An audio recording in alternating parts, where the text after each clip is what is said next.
आज हम जिस टॉपिक के बारे में चर्चा करने वाले हैं वो topic related to classification of element है। हम सब जानते हैं कि अलग अलग एलिमेंट्स को अलग अलग साइंटिस्ट ने, केमिस्ट ने अलग अलग उनकी केमिकल प्रॉपर्टीज के बेस पर क्लासिफिकेशन करने की क्या की कोशिश की। उस कोशिश में सबसे पहले नाम था डॉबर्नियर का, दूसरा नाम न्यूलैंड का। दोनों ने कोशिश की। डॉबर्नियर की बात करूं तो उन्होंने क्या किया, उन्होंने एलिमेंट को तीन तीन के ग्रुप में बांटा, हर ग्रुप को ट्राइड कहा। ट्राइड्स को उन्होंने इस तरह से लिखा कि जब आप ट्राइड्स के ऑर्डर को देखेंगे तो उनका एटॉमिक मास बढ़ता हुआ होगा। इस तरह से होगा कि अगर आप पहले वाले के और तीसरे वाले के एटॉमिक मास का मीन निकालें तो सेकंड वाले के अप्रोक्सीमेटली इक्वल आएगा। ये थी डॉबर्नियर की कोशिश, जिसे हमने कहा डॉबर्नियर लॉ ऑफ ट्राइड। दूसरी कोशिश जिन्होंने की वो थे जॉन न्यूलैंड। न्यूलैंड ने दिया न्यूलैंड लॉ ऑफ ऑक्टेव। उन्होंने अपनी एक पीरियोडिक टेबल बनाई, उसके अंदर जितने एलिमेंट वो जानते थे उस समय 56 एलिमेंट्स वो जानते थे, सबको उन्होंने अपनी टेबल में प्लेस किया। सबको अपनी टेबल में एक पर्टिकुलर प्लेस पर फिक्स किया, उनको एक पोजीशन दी। लेकिन जितने एलिमेंट वो जानते थे उन्होंने सबको दी। और किस तरह से दी, उन्होंने एलिमेंट्स को अरेंज किया। कैसे अरेंज किया? In the order of increasing atomic masses के हिसाब से, बढ़ते हुए एटॉमिक मास के हिसाब से। और जब हम उनकी टेबल को स्टडी करें तो इस तरह से करेंगे कि जब उनकी टेबल में जो हर 8वें नंबर पर एलिमेंट आएगा, 8वें नंबर पे जो एलिमेंट आएगा उसकी प्रॉपर्टीज बिल्कुल सेम होगी उसके हर पहले वाले से। जब आप रिवीजन करेंगे, आप अपनी एनसीईआरटी की बुक में जब पेज 81 खोल के देखेंगे और टेबल नंबर 5.3 को खोल के देखेंगे, you will come to know table number 5.3 में ऊपर लिखा है सा रे गा मा पा धा नी सा, सा रे गा मा पा धा नी सा। चेक करिए, 8 सा के बाद दोबारा सा 8वें नंबर पर आ रहा है। इसका मतलब वो ये कहना चाहते थे कि जब तुम मेरी टेबल को स्टडी करोगे तो आप ये ऑब्जर्व करोगे कि हर 8वें नंबर पर जो एलिमेंट आएगा उसकी प्रॉपर्टी, केमिकल प्रॉपर्टीज सिमिलर होंगी उसके पहले वाले से। एग्जाम्पल के तौर पे अगर मैं बोलूं, आप देखिए मैग्नीशियम कहां मिलेगा आपको, देखेंगे तो ये रहा magnesium, here is that magnesium. अब इससे उल्टा चलिए, आप उल्टी गिनती कहां है, उल्टा कैसे, ऐसे देखिएगा, मैग्नीशियम 8 7 6 5 4 3 2 1। तो मैग्नीशियम का पहले नंबर पे एलिमेंट कौन सा रहा, बेरिलियम। तो इसकी केमिकल प्रॉपर्टी बेरिलियम से मैच करेंगे। इस तरह से हर 8वें एलिमेंट की प्रॉपर्टीज पहले वाले से सिमिलर होंगी, ऐसा कहा न्यूलैंड लॉ ऑफ ऑक्टेव्स ने। लेकिन जितने एलिमेंट ये जानते थे सबको क्लासिफाई किया इन्होंने, लेकिन जब आगे जाके नए एलिमेंट डिस्कवर हुए तो न्यूलैंड लॉ ऑफ ऑक्टेव में फिट नहीं हुए। और इनका जो एक क्लासिफिकेशन था, जो टेबल थी वो सही थी, लेकिन सिर्फ कैल्शियम तक के लिए, सिर्फ लाइटर एलिमेंट्स कैल्शियम तक के लिए ही एप्लीकेबल थी। लेकिन इन्होंने क्या करा, कई जगह पर ऐसे एलिमेंट जिनकी केमिकल प्रॉपर्टी सिमिलर थी उनको डिफरेंट ग्रुप में डाल दिया, और जिनकी प्रॉपर्टी डिफरेंट थी उनको सिमिलर ग्रुप में डाल दिया। इसलिए न्यूलैंड लॉ ऑफ ऑक्टेव्स को भी उतना रिकॉग्निशन नहीं मिला जितना वो कहूं तो चाहते थे, या जितना वो समझाना चाहते थे, क्योंकि उनका एलिमेंट का जो क्लासिफिकेशन था वो सिर्फ कैल्शियम तक के लिए ही एप्लीकेबल था।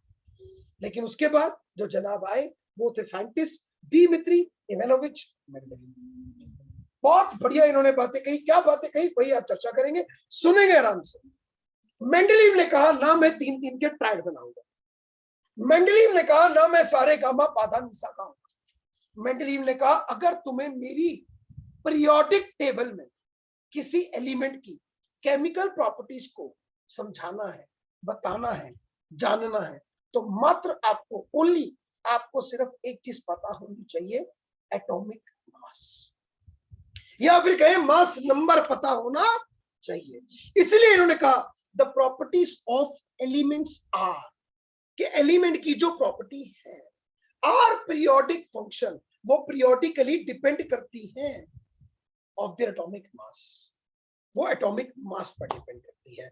अगर आप अपनी एनसीईआरटी की बुक में देखेंगे, पेज नंबर 82 में आपको एक टेबल दिखेगी जहां पे टेबल 5.4 में हेडिंग लिखी है मेंडेलीव्स पीरियोडिक टेबल। उसमें आप ध्यान से देखेंगे तो लिखा है, ग्रुप बने हैं ऊपर, ये देखिए ग्रुप बने हैं, this is group, first group, second group, third group, fourth group. Vertical columns are called groups. Columns like this.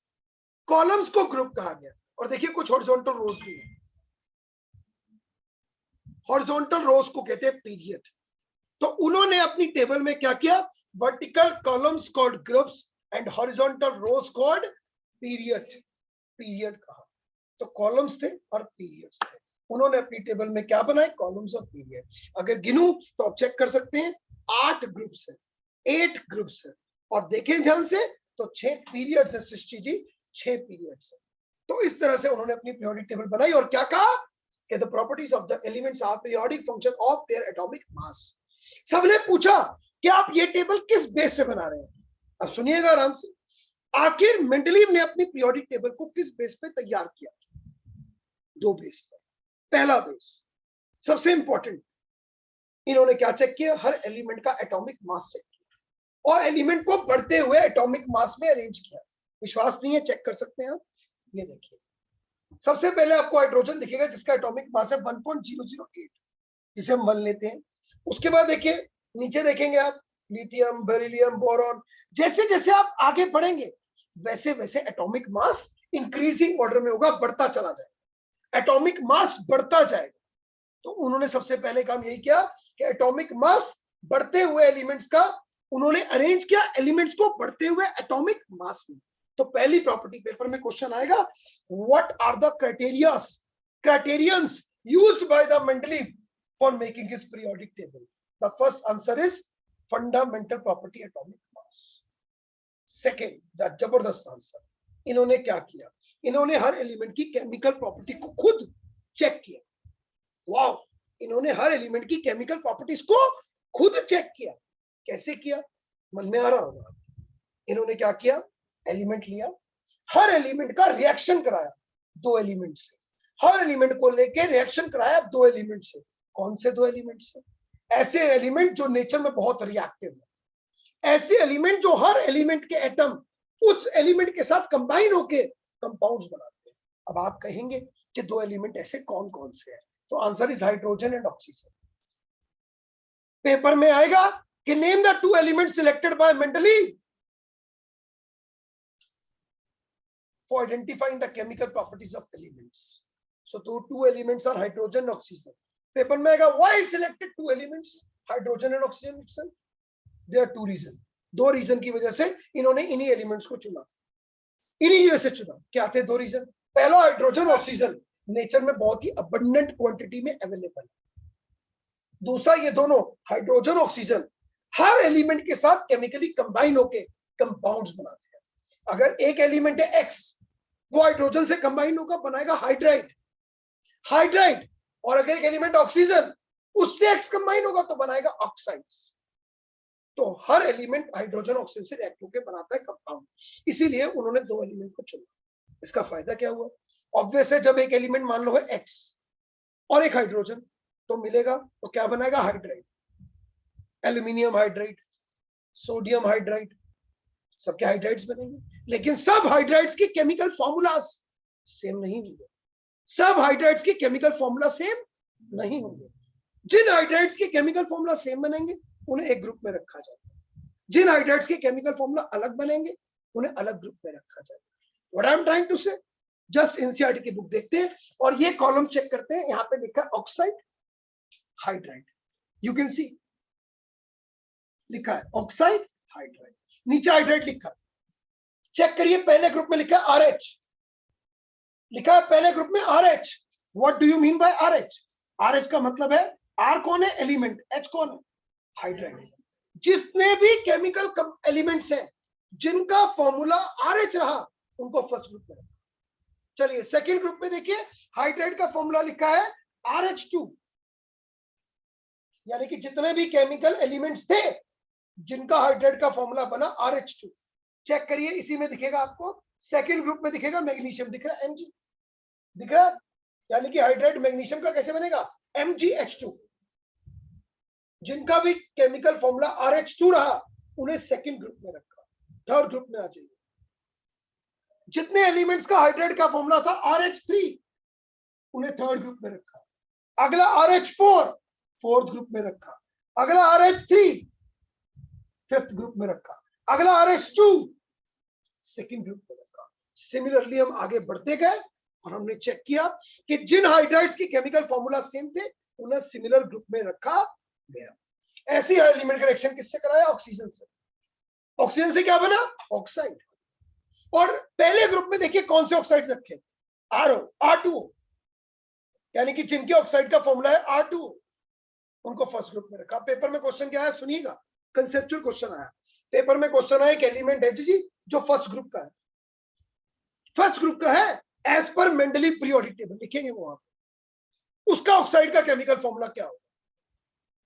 मान लो एक एलिमेंट है सोडियम जो फर्स्ट ग्रुप का है, चेक करिए लिखा है R2O, देखिए ऑक्साइड के सामने लिखा R2O, ये लिखा है ना ऑक्साइड के हमने R2O।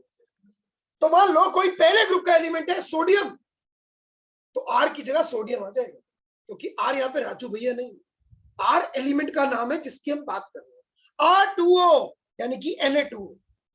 अगर कोई सेकंड ग्रुप का है चेक करिए तो उसका ऑक्साइड का फॉर्मूला होगा RO। कोई थर्ड ग्रुप का है R2O3, चेक कर लीजिए सही बोल रहा हूं। अगर कोई फोर्थ ग्रुप का है RO2, फिफ्थ ग्रुप का R2O5, सिक्स ग्रुप का RO2, सेवेंथ ग्रुप का सिक्स का RO3, सेवेंथ का R2O7 और last group RO। So these are the formulas of oxide। इस तरह से मेंडलीव ने अपनी पीरियोडिक टेबल को तैयार किया। This is how Mendeleev periodic table तैयार हुई। कितने ग्रुप? 8 ग्रुप। कितने ग्रुप? 6 पीरियड। किस बेस पे बनाया? एक बार दोबारा इसने दो क्राइटेरिया यूज किए, पहला फंडामेंटल प्रॉपर्टी एटॉमिक मास, और दूसरा इसने हर एलिमेंट की केमिकल प्रॉपर्टी को जाना। कैसे जाना? हर एलिमेंट का रिएक्शन कराया, ऑक्सीजन से भी और हाइड्रोजन से भी। इन्हीं दोनों से क्यों कराया? क्योंकि ये दोनों एलिमेंट नेचर में अबंडेंट क्वांटिटी में अवेलेबल थे, पहला। दूसरा, ये नेचर में बहुत ही रिएक्टिव थे। ये दोनों हाइड्रोजन ऑक्सीजन हर एलिमेंट के साथ रिएक्शन करते थे। अगर कोई एलिमेंट हाइड्रोजन से करता था बनाता था हाइड्राइड, अगर कोई एलिमेंट ऑक्सीजन से करता था ऑक्साइड। फिर उन्होंने क्या किया? हाइड्राइड्स, जब एक एलिमेंट लिया मान लो X, उसको हाइड्रोजन से रिएक्शन करा तो बना हाइड्राइड। एक एलिमेंट लिया X, उसका ऑक्सीजन से करा तो बना ऑक्साइड। उनका अपना क्या था? Chemical formula. जिनके केमिकल फॉर्मूले आए सेम है उन्हें सिमिलर ग्रुप में रखा, जिनके अलग है उन्हें अलग ग्रुप में रखा, और इस बेस पे उन्होंने बनाया मेंडलीव पीरियोडिक, जो क्या कहता है? The properties of the elements are, one more time, the properties of the elements, periodic function of their atomic मास।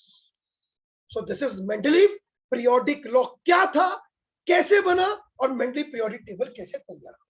अगली क्लास में अचीवमेंट्स और लिमिटेशन को लेकर बात करेंगे।